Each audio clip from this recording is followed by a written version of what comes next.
से ढूंढो।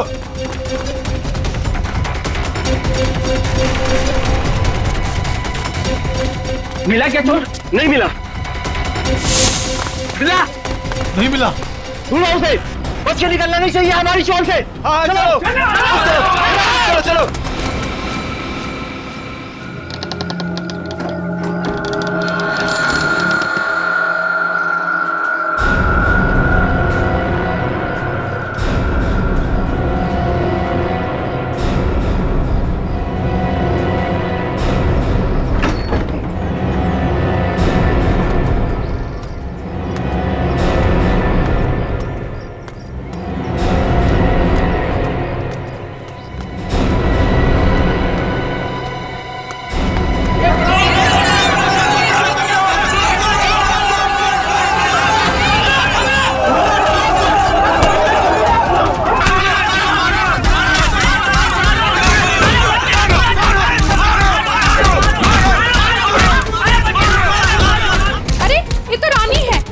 ज्योति की बेटी, चलो चल के देखते हैं, आओ। भावेश, ज्योति।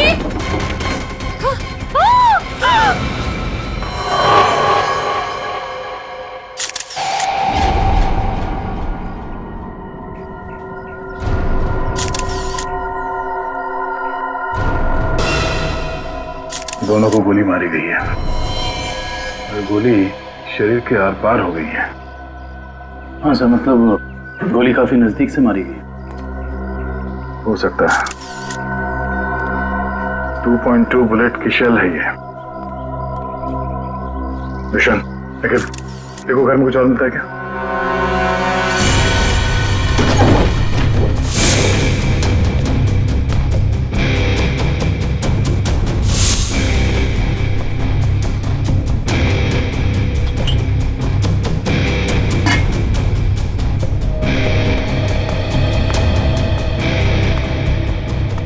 तुमने इन दोनों का खून किया और बच्चा लेके भाग रहे थे ऐसे? साहब, मैंने इनका खून नहीं किया, मुझे गन भी चलाने नहीं आती।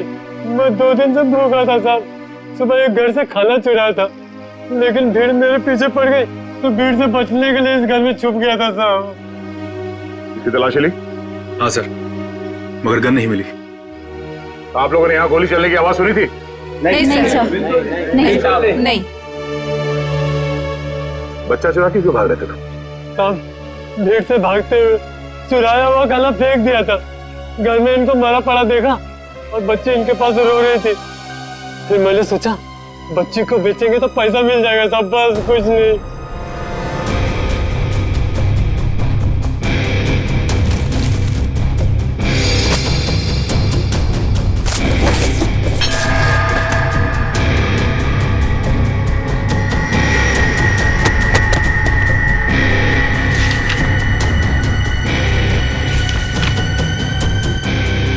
साहब, ये झूठ बोल रहा है, इसी ने खून किया है। इसे हमारे हवाले कर दीजिए, हम इसे सबक सिखाएंगे। हमारे हवाले कर दीजिए, हम इसे सबक सिखाएंगे। नहीं साहब, नहीं, ये लोग मुझे मार डालेंगे साहब। नहीं, मुझे माफ कर दो साहब। तुमने बच्चा चुराने की जो गलत हरकत की है ना, इसकी सजा तो यही है कि मैं तुम्हें इन लोगों को, मगर मैं ऐसा नहीं करूंगा। कोई इसे हाथ नहीं लगाएगा। इसकी एक ही सजा इसे कानून देगा। हाँ, लेकिन कुछ मिला? ऋषि नाम के एक बच्चे का मेडिकल रिपोर्ट मिला है, तबीयत काफी खराब है। ऋषि? हाँ सर, 10 साल का है।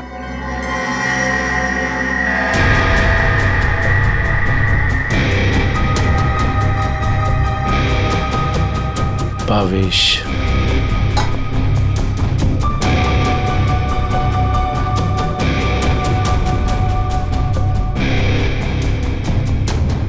सर। हाँ रोशन? सर, ये 3 चाय के कप मिले। इसमें से 2 कप भावेश और ज्योति के हो सकते, और ये तीसरा कप किसी मन्नू का हो सकता है, क्योंकि ये जो टिफिन है इस पे भावेश का नाम लिखा है, लेकिन इस टिफिन पे मन्नू का नाम लिखा है। मन्नू? बच्चे को रोने क्या?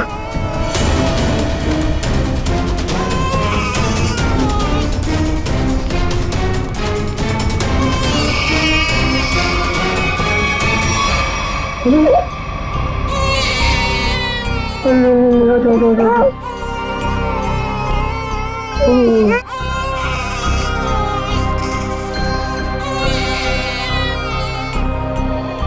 ऋषि कौन है? भावेश और ज्योति का बड़ा बेटा है सर। कितने बच्चे हैं उनके? सर भावेश और ज्योति के 2 बच्चे हैं। ऋषि 10 साल का बेटा जो हॉस्पिटल में भर्ती है, और ये बेटी रानी। सिर्फ 2 बच्चे? हाँ सर। क्यों? तो फिर ये बच्चा किसका है?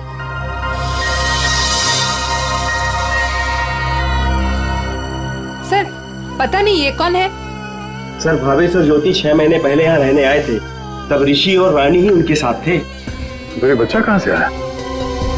अच्छा, ये बच्चा चाल में से किसी का तो नहीं? नहीं सर, नहीं सर। ये क्या चक्कर है? कोई और इनके साथ रहता है इनके परिवार में? सर ज्योति की एक बहन है मधु, वो आती थी यहाँ पर। आप लोग किसी मन्नू नाम के आदमी को जानते हैं? मन्नू? नहीं साहब, इस नाम का कोई भी आदमी इस चाल में नहीं रहता। अच्छा, ये भावेश काम कहाँ करता था? सर दिहाड़ी का मजदूर था भावेश। रोज काम के लिए चौराहे पे खड़ा रहता था। जहाँ भी काम मिल जाता वहीं चला जाता। सब कहीं है मन्नू भावेश के साथ तो काम नहीं करता था। सर ये बच्चा कौन है ये कैसे पता चलेगा? दुष्यंत, एक काम करो, पता करो किसी बच्चे की मिसिंग होने की रिपोर्ट लिखवाई गई है क्या, और पूर्वी भावेश और ज्योति के घर वालों को कांटेक्ट करो।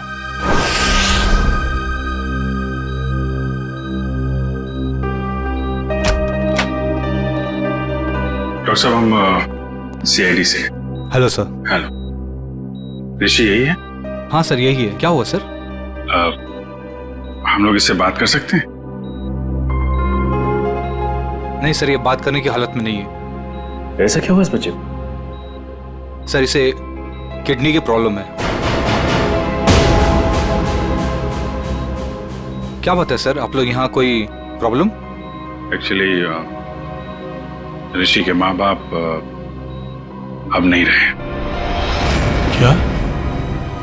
माय गॉड, इसलिए इसके इलाज के लिए आज कोई रकम जमा करने नहीं आया। क्या मतलब? इलाज के लिए रकम? हाँ सर, एक्चुअली ऋषि का आज एक ऑपरेशन होने वाला था। इसके घर वाले आज 10 लाख रुपए जमा करने वाले थे। 10 लाख? ये वो लोग 10 लाख रुपए कैसे जमा कर पाते हैं? सर लेकिन 1 महीना पहले भी ऋषि का ऑपरेशन हो चुका था, तो तब भी उन्होंने 10 लाख रुपए जमा कर दिए थे। क्या? और सर इस ऑपरेशन के लिए भी उन्होंने पैसों का इंतजाम कर दिया था। मैं उन्हीं का वेट कर रहा था। सर आज मुझे इसे किसी भी हालत में ऑपरेशन करना पड़ेगा, वरना इसकी जान को खतरा है सर। डॉक्टर साहब, आप ये ऑपरेशन शुरू करिए, पैसों का इंतजाम हम लोग करेंगे। ठीक है सर, आप कहते हैं तो हम ऑपरेशन शुरू कर देते हैं। Okay sir.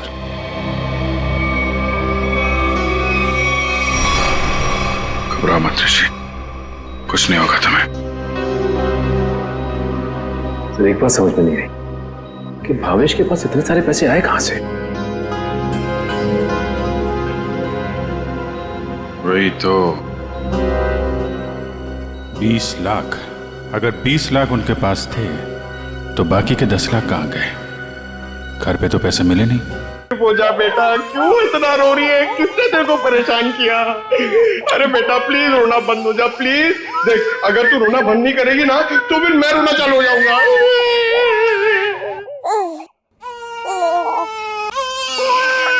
अरे सर इसका कुछ करो ना सर, प्लीज इसको चुप कराओ ना। अबे पंकज, ये दोनों तो रोने का कंपटीशन कर रहे हैं। आपने इतने साल से शादी कर रखी है, आपको समझ में नहीं आता? बीवी ने कुछ सिखाया नहीं आपको बच्चों को कैसे हैंडल करना है? पंकज, यही तो ट्रेजेडी है मेरे लाइफ की। मेरी बीवी तो हमेशा मुझे ही रुलाती रहती है, ये नहीं किया वो नहीं किया, तुम्हें चाय बनाने नहीं आती, कितना कम पैसा कमाते हो, हमेशा डांटती रहती है। चुप रहना तो। एसीपी साहब ने सिखाया है ऐसे। मैं कोशिश करता हूँ। एसीपी साहब आएंगे, दूध मलाई लाएंगे, मुन्ने को खिलाएंगे, मुन्ना खूब खाएगा, चुप हो जाएगा। चुप हो गया। सर ये बहुत रो रही है सर। इसको भी चुप कराओ ना प्लीज। अबे नहीं, मेरी आवाज से ये वापस जाग जाएगा। तू एक काम कर, उस कोने में जा, एसीपी साहब का नाम लेके और कुछ भी गा ले। क्या गाँव, मेरे समझ में नहीं आ रहा है। हाँ। गांव से 20-20 कोस दूर जब भी कोई बच्चा रोता है तो माँ कहती है बेटा सो जा वरना एसीपी सर आ जाएंगे।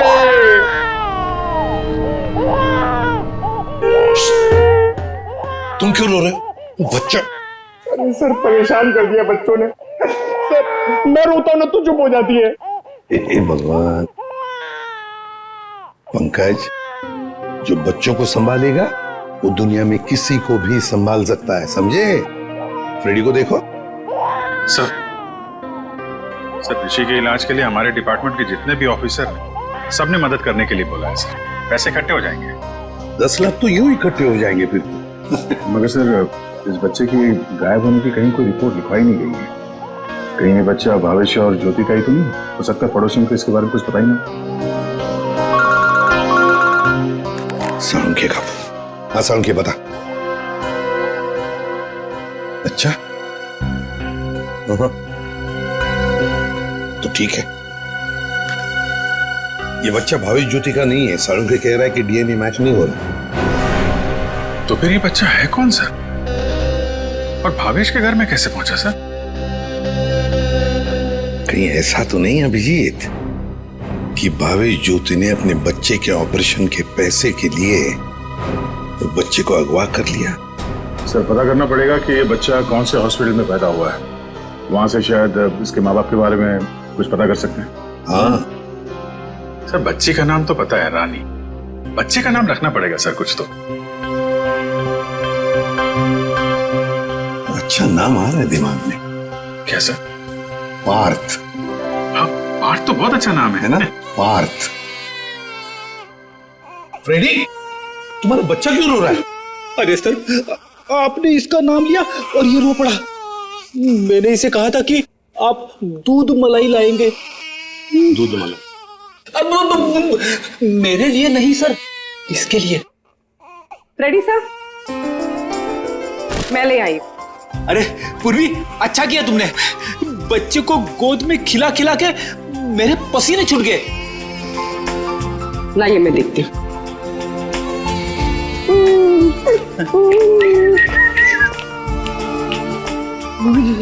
ले ले ले ले ले ले।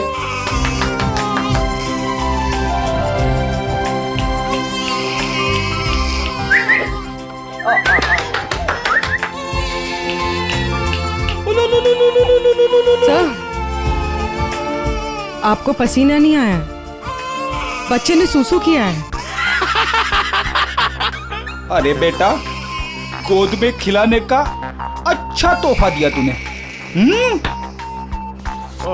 पूर्वी बच्चे की नापी बदल दो और फ्रेडी तुम अपने कपड़े बदल लो।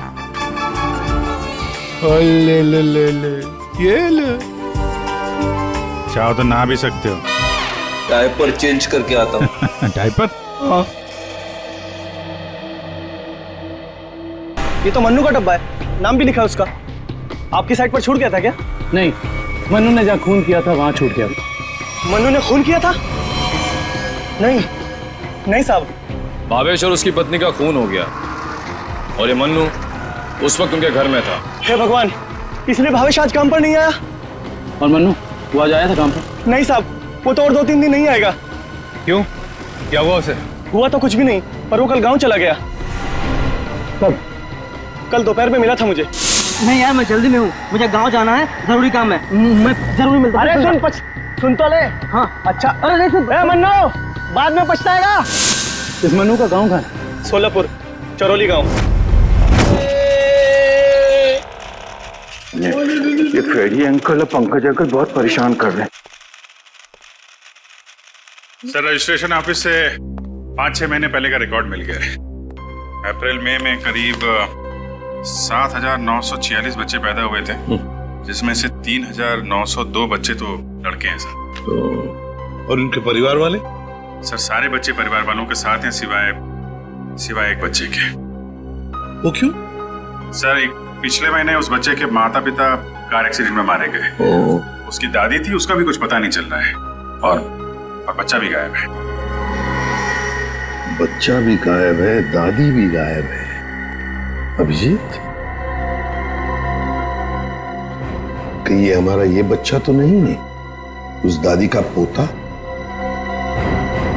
पता लगाना पड़ेगा इस दादी का, कहाँ है, किस हालत में है ये दादी। बेटा दिन भर काम काम काम, इतना काम किसके लिए करते हैं? हाँ, सिर्फ 4 लोग तो है घर में, तुम, तुम्हारी बीवी, तुम्हारा बच्चा और मैं। और भगवान की दया से बहुत कुछ है हमारे पास। जिंदगी में पैसा ही सब कुछ नहीं होता है बेटा,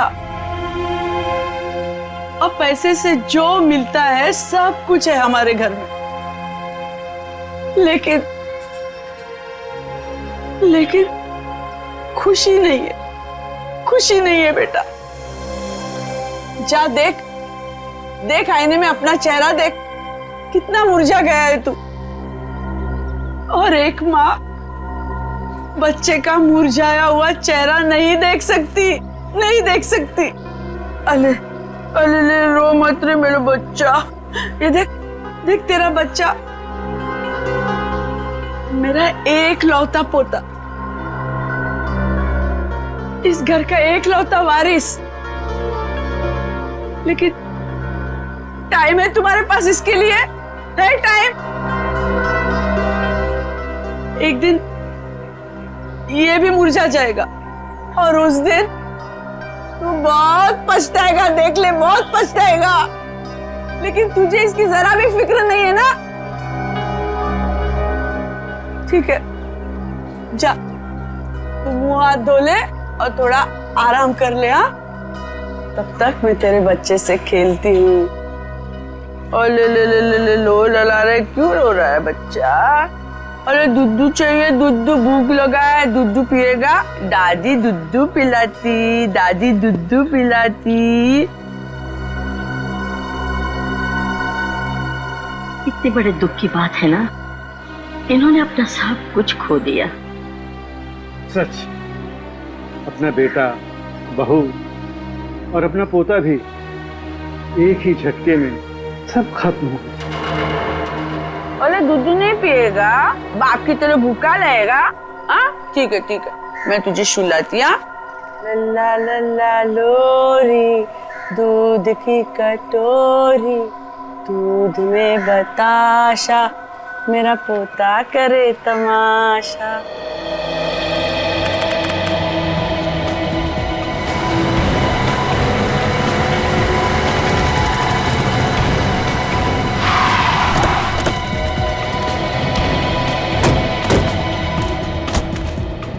सारोली गांव तो यही है। लोगों से पूछते हैं मनु का घर कौन सा है।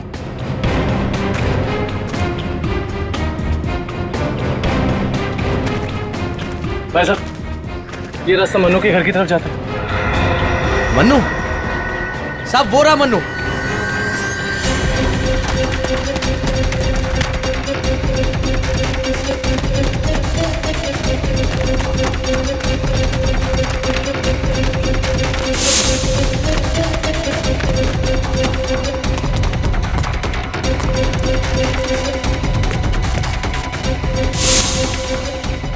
खूनी कितना भी भाग क्यों ना ले मनु, ये दुनिया उसके लिए छोटी पड़ी जाती है।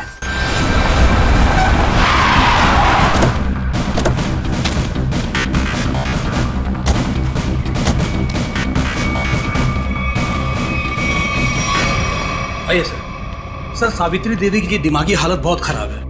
वो हमेशा खोई रहती है, कभी तो खूब हंसती है और कभी चिल्ला चिल्ला कर रोने लगती है। डॉक्टर्स को दिखाया आपने? दिखाया सर, डॉक्टर ने कहा कि उन्हें कोई बहुत बड़ा सदमा पहुंचा है।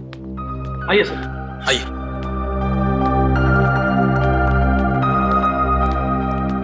सर, ये रही सावित्री देवी।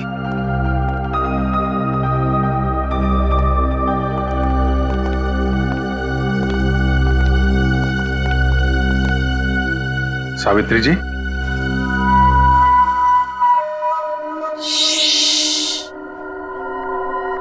मेरा लाल सो रहा है।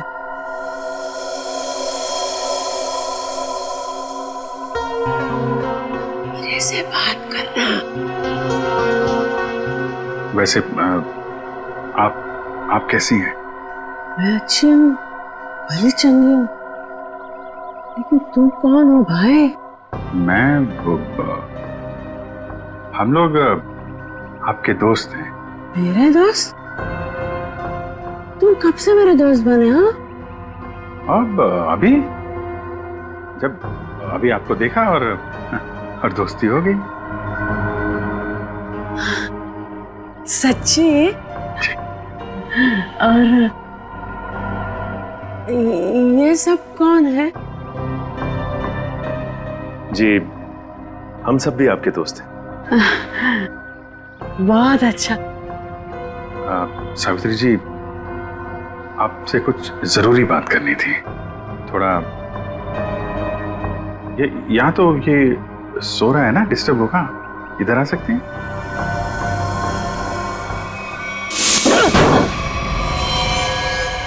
साहब, ना तो मैंने भावेश और उसकी बीवी को मारा है और ना ही मुझे उन 10 लाख रुपए के बारे में कुछ पता है। झूठ बोल रहा है तू मनु। तू भावेश के घर गया और वहां तूने उसका खून किया। उसके बाद तूने 10 लाख रुपए चुराए और इसी दौरान तेरा खाने का टिफिन वहां छूट गया। खून तू नहीं किया मनु, पैसों की लालच में। नहीं साहब, मैं मानता हूँ कल रात मैं उसके घर गया था। वो मेरा जिगरी दोस्त था साहब। कल रात मैंने उसके साथ चाय भी पी थी, लेकिन गलती से मैं उसके घर अपना टिफिन भूल गया था साहब। रास्ते में मुझे याद आया, मैं तुरंत उसके घर टिफिन लेने गया। मैं जैसे उसके घर के बाहर पहुंचा, अंदर से चीखने की आवाजें आ रही थी। खिड़की से झांक कर अंदर देखा तो अंदर एक आदमी भावेश और उसकी बीवी के सामने बंदूक तान कर खड़ा था और फिर उसने गोली चला दी और फिर डर के मारे मेरी चीख निकल गई साहब। मुझे लगा उस आदमी ने मुझे देख लिया, कहीं वो मुझे भी ना मार दे, इसीलिए मैं शहर से भाग कर यहाँ आ गया साहब। तुमने उस आदमी का चेहरा देखा था? नहीं साहब, उसकी पीठ मेरी तरफ थी, इसलिए मैं उसका चेहरा ठीक से देख नहीं पाया। इतना बड़ा हादसा हो गया मनु, और तूने सीआईडी को बताना जरूरी नहीं समझा। जानता है ना, ये भी एक बहुत बड़ा जुर्म है। ब्यूरो ले चलो इसे। वो आपका पोता हमारे पास है।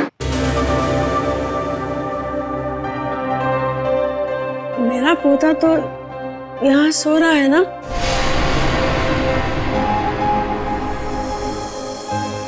झूठी खबर।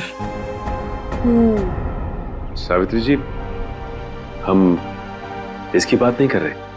ये तो खिलौना है। आपके असली पोते की बात कर रहे हैं। जी हाँ, आपके बेटे का बेटा। याद है आपको?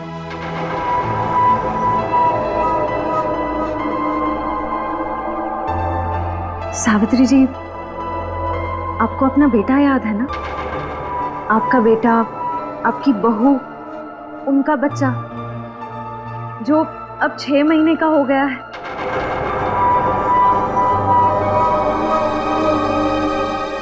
याद आया?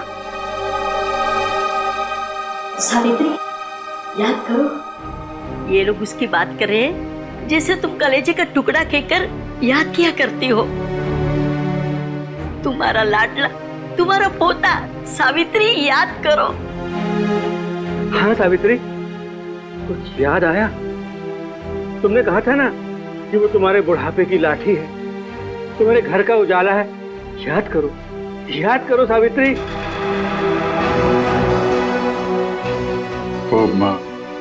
वो हमारे पास है। हम बहुत जल्द आपसे मिलवाएंगे। आप समझ रही हैं ना सावित्री जी? कोई फायदा नहीं है सर, वो आपको कुछ बता नहीं पाएंगे।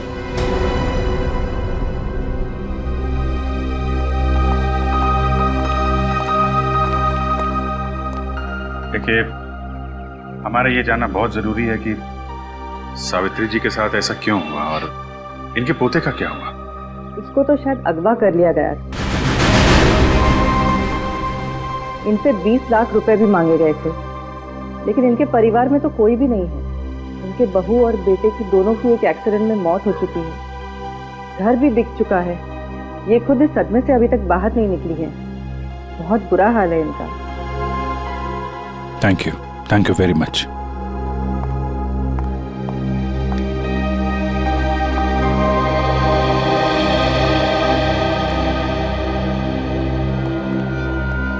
तो हमारा शक सही निकला। भावेश और ज्योति ने इनके पोते को किडनैप किया 20 लाख रुपए के लिए, ताकि उन पैसों से वो अपने बेटे ऋषि का इलाज करवा सके। हाँ सर, लेकिन सर ये 10 लाख रुपए कहाँ गए? कौन ले गए ये पैसे? और फिर भावेश और ज्योति का खून किसने किया? रानी बिटिया, अब अपने घर चली जाओगी? उनको छोड़कर जाओगी? इसकी बहुत याद आएगी सर, और इसके बिना ये बात भी अकेला पड़ जाएगा। हाँ, बहुत कम दिनों में घुल मिल गई एकदम। कोई बात नहीं, हम लोग मिलने जाएंगे इससे, इसके फ्रेडी अंकल और पंकज अंकल को साथ में लेके। अरे साहब, किसने मारा मेरे बहन भाई को? मैं तो लुट गई, बर्बाद हो गई। आप लोग उसका नाम बताइए, मैं उसे जिंदा नहीं छोड़ूंगी। चुप, शांत हो जाइए। खूनी को हम ढूंढ रहे हैं, आप शांत हो जाइए। अरे कैसे शांत हो जाऊं सर? मैंने तो सोचा था कि अब तक आप लोगों ने खूनी को ढूंढ लिया होगा, पर आप लोगों ने मुझे यहाँ बुलाया क्यों है? देखिए, इस रानी बच्ची को आपको सौंपने के लिए यहाँ पर हमने बुलाया। क्यों? मैं क्या करूंगी इसका? अरे बच्चे के माँ बाप मर चुके हैं, आप इसकी मौसी है, ये भतीजी है आपकी, और आपके अलावा कौन सहारा है इसका? अरे काहे की मौसी और काहे की भतीजी? मैं सिर्फ ऋषि की मौसी हूँ, जो उनका सगा बेटा है और अब अस्पताल में अनाथ पड़ा है। और ये रानी?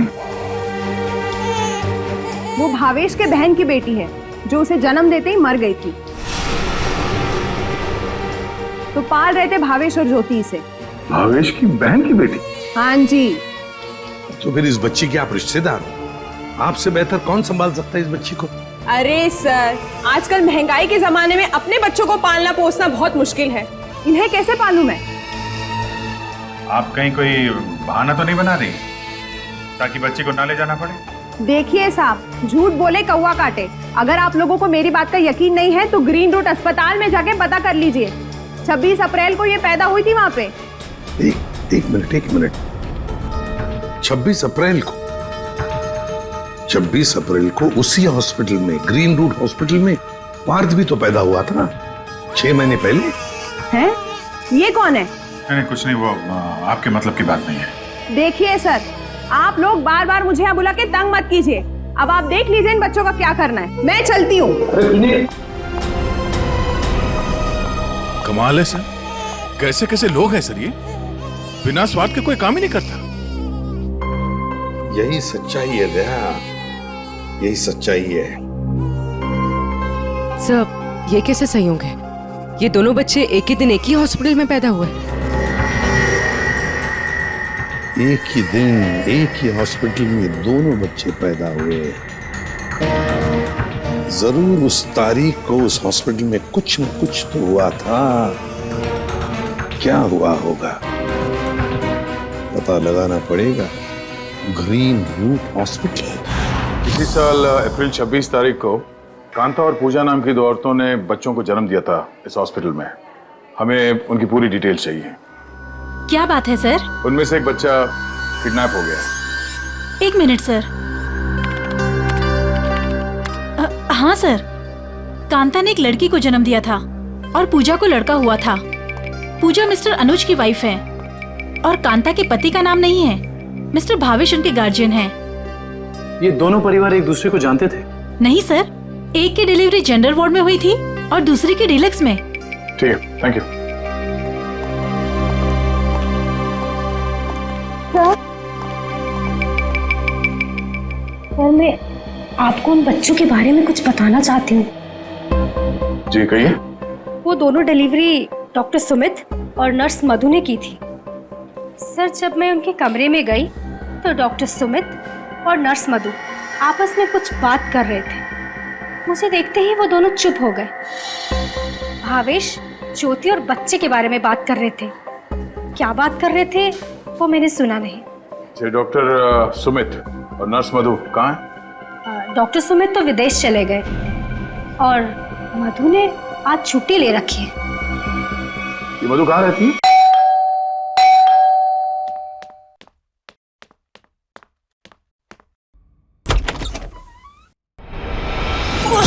कौन है तुम? हाँ? कौन है तुम?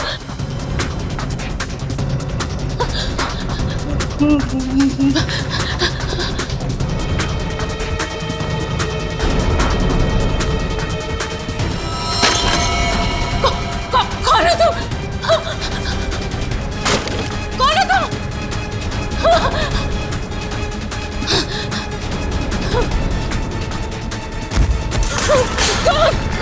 कौन है तुम? बचा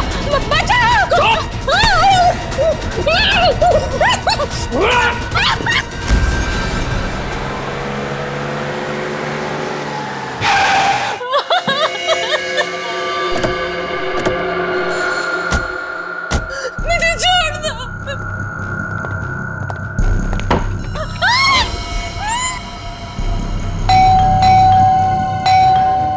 बस दरवाजा क्यों नहीं खोल रही है?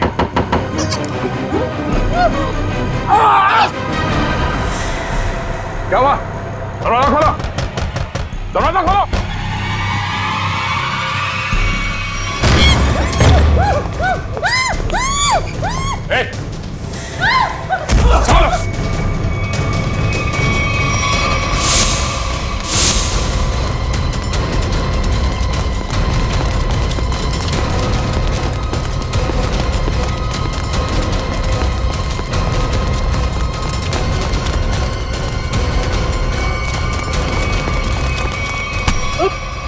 बस बस।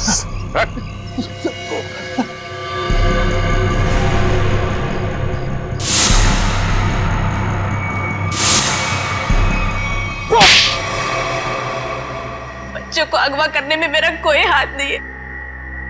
6 महीने पहले मैंने सिर्फ उनकी अदला बदली की थी। जब वो दोनों पैदा हुए थे ग्रीन रूट हॉस्पिटल में। बस इसके अलावा मुझे कुछ नहीं पता। क्यों की थी अदला बदली? हाँ? भावेश ने मुझे कहा था कि उसकी बहन के बेटे को एक अमीर औरत की बेटी से बदल देना, और कहा था कि किसी को भी पता नहीं चलना चाहिए। उसके लिए अमीर लोगों ने मुझे पैसे भी दिलाए थे। एक मिनट। भावेश की बहन को तो बेटी हुई थी ना, वो रानी? नहीं सर, उसे बेटा हुआ था और उस अमीर औरत को बेटी हुई थी। उस अमीर परिवार को वारिस चाहिए था। उसके लिए भावेश की बहन के बेटे को वो अपना बेटा बनाकर ले गए। भावेश की बहन मर गई और भावेश अमीर घर की बेटी को अपने साथ ले गया? जी सर। अमीर घर के लोगों को चाहिए था वारिस, एक लड़का, और भावेश को अपने बेटे ऋषि का इलाज करने के लिए चाहिए था पैसा, 20 लाख रुपए। दोनों ने बच्चों की अदला बदली की और अपना स्वार्थ पूरा कर लिया। और ये धनीराम, इससे क्या दुश्मनी है तुम्हारी? पता नहीं सब, मैं तो इसे जानती भी नहीं। क्यों धनीराम? भावेश और ज्योति को मार के उनके 10 लाख रुपए लूट लिए तुमने। अब इससे क्या चाहते हो? सर, मैं तो बस इसका मुंह बंद करना चाहता था, ताकि ये बच्चों के हेरा फेरी के बारे में हम लोग कुछ न बता सके। क्यों? सर, मैं उस अमीर परिवार के घर में नौकरी करता था सर। उनकी मौत के बाद भावेश की बहन का बेटा मेरे पास आ गया सर। मैं उस बच्चे को लेकर भावेश के पास गया ताकि बच्चा उसे लौटा दूं और उसे 20 लाख रुपए ले लूं साहब। लेकिन साहब, वो भावेश बच्चा लेने को तैयार ही नहीं था साहब, और ना ही मुझे 20 लाख रुपए देना चाहता था। बल्कि वो दोनों पति पत्नी मुझे धमकी देने लगे, कहने लगे कि हम सारी सच्चाई पूरी दुनिया को बता देंगे। बस साहब, फिर मजबूरी में मैंने साहब। तुमने उन दोनों का खून कर दिया, फिर बच्चे को वहां घर पे छोड़ा और घर पे रखे हुए 10 लाख रुपए उड़ा लिया। कहाँ है वो पैसे? अब मैंने तो बस नमक का हक अदा किया साहब। मेरे पास पैसे नहीं है सर, मेरे पास नहीं है पैसे। धनीराम, अमीर जोड़ा तो मर गया, अब और किसका नमक खाया तुमने? हाँ? किससे दिए पैसे?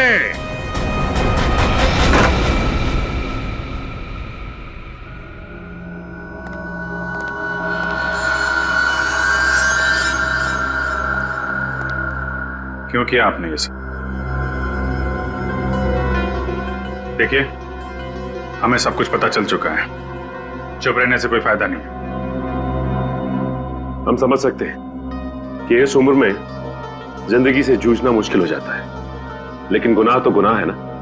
आपकी उम्र आराम से जिंदगी गुजारने की है, मगर आपने जो गुनाह किया है उसकी सजा तो आपको भुगतनी ही पड़ेगी।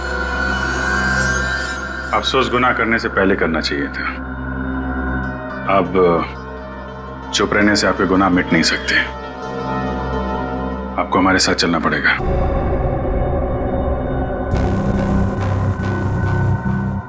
देखिए, हमें जोर जबरदस्ती करने पर मजबूर मत कीजिए। हम सिर्फ आपकी उम्र का लिहाज कर रहे हैं, वरना मुजरिमों से निपटना हमें खूब आता है। श्रेया, सावित्री जी, सावित्री जी,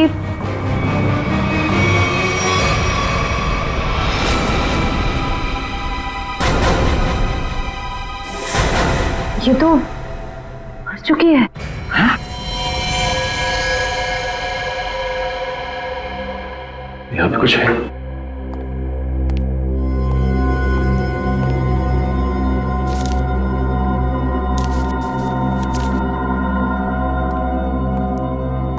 ये देखिए सर, सावित्री जी के हाथ का लिखा लेटर।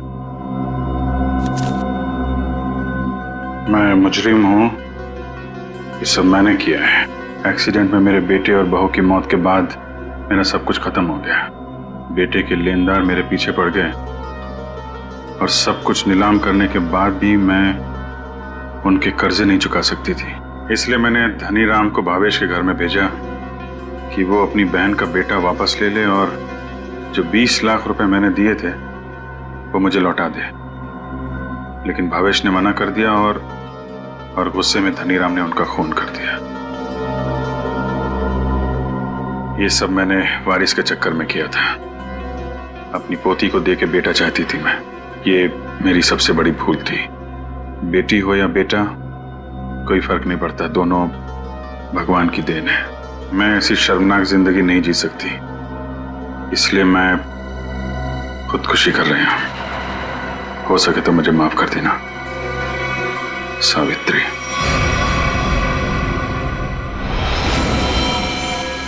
बहुत बुरा हुआ इनके साथ में सर। दुनिया में बहुत लोगों के साथ बुरा होता है विक्रम, लेकिन इसका यह मतलब नहीं कि लोग गुनाह के रास्ते पे चल निकले। और आत्महत्या, ये तो सबसे बड़ा गुनाह है।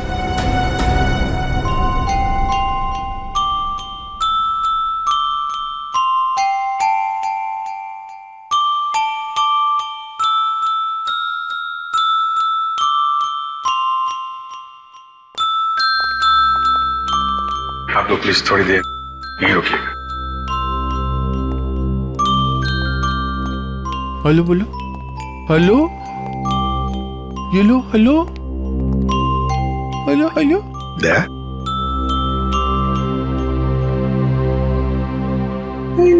क्या वो एनजीओ वाले आ गए हैं बच्ची को?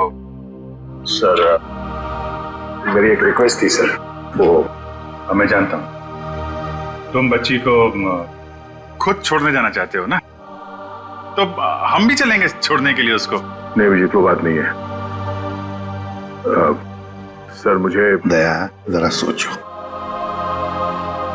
बच्ची को हम भी रखना चाहते हैं, रोज हर रोज उसके साथ खेलना चाहते हैं, देखेंगे हम उसको, लेकिन हम उसकी अच्छी तरह से परवरिश नहीं कर पाएंगे। ये बच्ची एनजीओ में जाएगी तो बाकी बच्चों के साथ बड़ी होगी, सीखेंगी, है ना? इसके फ्यूचर का भी हमें सोचना चाहिए।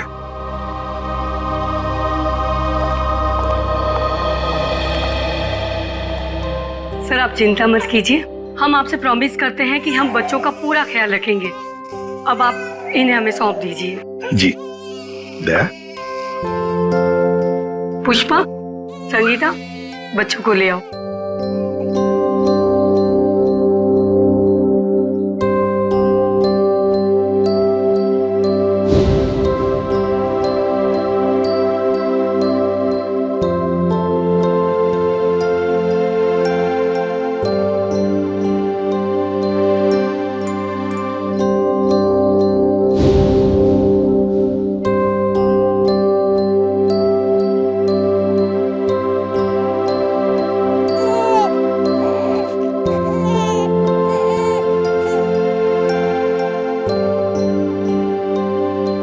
सर, हम ऋषि की भी पूरी जिम्मेदारी उठाने को तैयार है।